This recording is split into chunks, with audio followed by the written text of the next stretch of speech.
Job chapter 24. Why aren't times laid up by the Shaddai? Why don't those who know him see his days? There are people who remove the landmarks. They violently take away flocks and feed them. They drive away the donkey of the fatherless, and they take the widow's ox for a pledge. They turn the needy out of the way.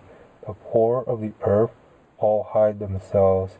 Behold, as wild donkeys in the desert, they go out to their work, seeking diligently for food. The wilderness yields them bread for their children. They cut their food in the field. They glean the vineyard of the wicked. They lie all night naked without clothing, and have no covering in the cold.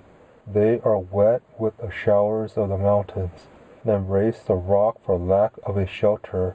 There are those who pluck the fatherless from the breast, and take a pledge of the poor, so that they go around naked without clothing. Being hungry, they carry the sheaves. They make oil within the walls of these men. They tread winepresses and suffer thirst. From out of the populous city, men groan. The soul of the wounded cries out, yet Elohah doesn't regard the folly.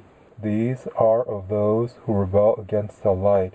They don't know its ways, nor stay in its paths. The murderer rises with the light. He kills the poor and needy. In the night he is like a thief. The eye also of the adulterer waits for the twilight, saying, No eye shall see me. He disguises his face. In the dark they dig through houses. They shut themselves up in the daytime. They don't know the light, for the morning is to all of them like thick darkness, for they know the terrors of the thick darkness. They are foam on the surface of the waters. Their portion is curse in the earth. They don't turn into the way of the vineyards.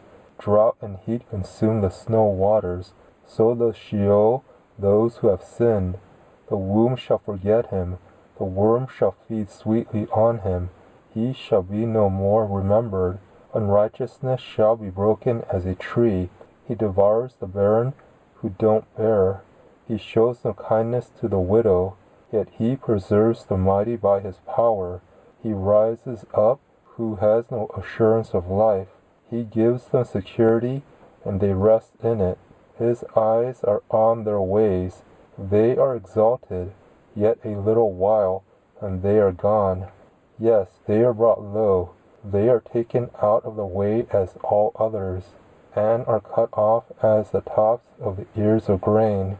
If it isn't so now, who will prove me a liar, and make my speech worth nothing?